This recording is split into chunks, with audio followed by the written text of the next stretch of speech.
All right, before we fix the broken GOP Get Out the Vote campaign, I have an announcement to make. I did something I said I would never do.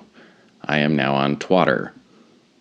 Mostly so that I can spam Elon Musk with a bunch of twats about reinstating Alex Jones.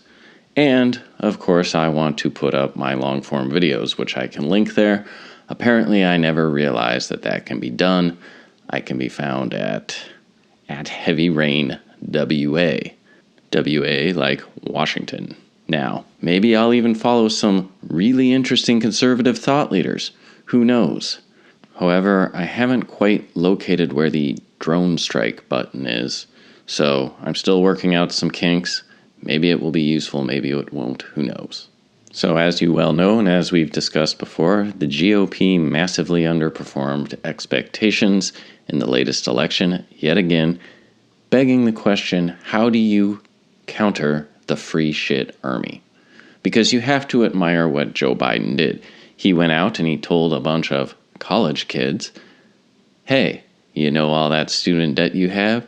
You vote for Democrats, we'll pardon tens of thousands of dollars worth of loans. They obliged by turning out in the thousands to vote for Democrats. The very next day, the loan forgiveness was struck down in court, and the administration said, oh well, we tried. Now, despite the fact that this carrot approach is used every election, whether it's been legal marijuana almost my entire life, free healthcare, free education, or whatever they dangle in front of low information idiots who find out that free never really quite manifests the way they imagine it in their head, it remains an incredibly effective tactic for getting out the vote. Meanwhile, Republicans continue to lose with honor as they discuss practical concerns of the voters, and it's like, okay. As I said, I recently attended a family funeral in the Midwest, and it was funny to talk to people that don't go very far down the rabbit hole or don't pay attention to the news and politics at all. And what I learned was the people that vote Republican are Republicans. The people that are voting Democrat are also Republicans. They just don't know it yet because they aren't paying enough attention to hear about the trans kids and such woke nonsense because their news sources shield them from that kind of craziness. And of course, the people that don't pay attention at all, who also should probably be voting Republican because their ideals and their ideas line up quite neatly with what the GOP is trying to do. So why, if everybody I know is basically a Republican, are the Republicans not winning every election? Well, their messaging is god-awful and terrible. You have to appeal to the voter directly. What do? They make the economic argument. They go, look, inflation is high. Well, what do the Democrat voters say? Oh, it just happens. Look, homelessness is out of control. Yup, it's a crisis. They don't look at the policy. Boy, there sure is a lot of drug addicts and there's wide open borders. And it's like, yeah, I guess there just isn't the will to tackle that problem. They don't see or won't see the link between the actual policies and the problem out there in the world. Joe Sixpack, undecided voter, Family Guy is right, undecided voters are the stupidest people on the planet, just shrug their shoulders and say, what's in it for me? If they're not being offered anything on election day, they're not getting up off of their couch. The voter turnout is what is swinging these elections one way or another. That is what needs to be focused on. When you just say, the economy will be better, the guy sitting on the couch goes, yeah, right, rolls his eyes, and watches reruns of who knows what, Yogi Bear or something. They just don't care.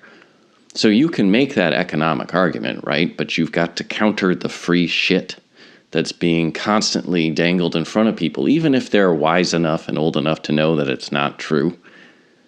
You still think, boy, I'd really like free healthcare. That sounds pretty good. So what the GOP needs to do is they need to make a promise. This needs to be their platform. This needs to be at the top of their stump speeches. This needs to be their politicians' slogan. What they do is they come out and say, we pledge to get gas down to $1 a gallon. $1 a gallon gas. Then you can make the economic argument. You can talk about drilling. You can talk about a pro-business environment, lower taxes, less overseas adventurism. You can make all these economic, libertarian, market-oriented, lower taxes on this or that, but you have to have a hook that gets to the guy sitting on the couch that doesn't care. If he hears $1 a gallon gas, he might know that's BS, but when he's sitting there on election day, like, should I order a pizza or should I get gas down to $1 again so I can go on road trips, or that'll lower the cost of food, transportation, everything hooks, is hinged on gas prices. Yeah, I'm going to get off my fat ass and vote because I want $1 a gallon gas again. And then you can make all the rest of your case. But you have to have that flashing light in people's brains that makes them go, And it'll get mocked, right? SNL will mock it, The Guardian will mock it, or whatever. But guess what? They're also talking about it. They're spreading it. They're anchoring the idea of $1 a gallon gas in people's minds. And then that contrasts with what they see in the real world, and they go, yeah, this current leadership sucks. So that's the first part. The second part that the GOP doesn't take advantage of is guilt. The left has actually got like a guilt industrial complex going here, particularly if your skin is white. Why? Because it works. Because it hurts you, you feel guilty, and you try to alleviate that guilt. Not all of us, but there is a lot of people that are motivated only by being told that they're bad, and that just maybe if they do this other thing, they will be less bad. Now, as the power of, say, the church has waned, that you are all sinners line doesn't resonate with people the way it used to. But I had an interesting discussion on Nextdoor. I saw this woman post, and she said, I remember when Nextdoor was just people sharing pictures of, their pets or whatever. I wish they wouldn't discuss politics and homelessness because it makes me feel bad. And I'm like, what? And what this woman was saying is when people blame Democrats for homelessness and the drug problems, it makes her, a Democrat, feel guilty about the problems she's responsible for. Now, think about that. You can guilt trip people into voting for you by making them feel bad. So what the GOP should do is pair all of these things, homelessness, drug addiction, whatever, the rampant crime, with the individual that's supporting Democrats, because a lot of them are in denial that policy affects the real world. That needs to be hammered that you voting for Democrats are guilty, and show pictures of that human being suffering, sleeping in the cold. This is your fault. You are bad. You are doing this. Is it completely rational? You're dealing with a completely irrational person if they can be manipulated through guilt.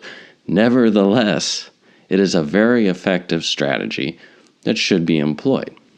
So you can see the dynamic there between the carrot, $1 a gallon gas, and the stick.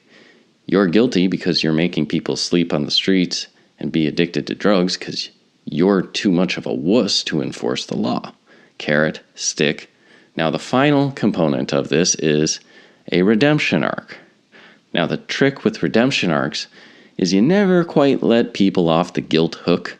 They always have to keep giving and giving and giving. But this is what gives people the sanctimonious, self-righteous, I'm a social justice warrior. But I'm still got deep down issues I need to work on. Because they can never quite be good, because you need to be able to yank them in and get them to vote for you at the convenient hour. So you offer that redemption arc. It's like, yeah, that person's addicted to drugs. The GOP has a very comprehensive program set up to get people off of drugs. And maybe if you vote for them, you can undo some of the damage you have done to society. And you've got to go after them personally. They are the guilty ones. It is their fault, and they can get a little less guilty if they vote for you. This would be a longer term project, obviously.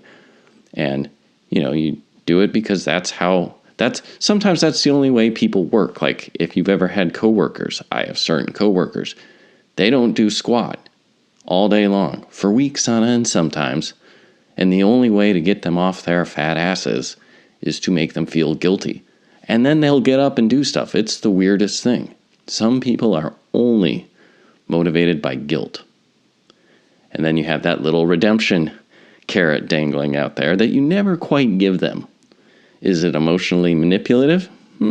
Is it amoral? We're saving Western civilization here from people that actually mock the values of free speech.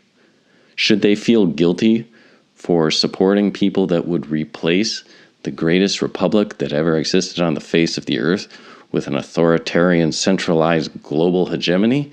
Yeah, they should. But you gotta meet people where they're at. And this is how I propose that you do it. And if nothing else, at least start stumping on $1 a gallon gas.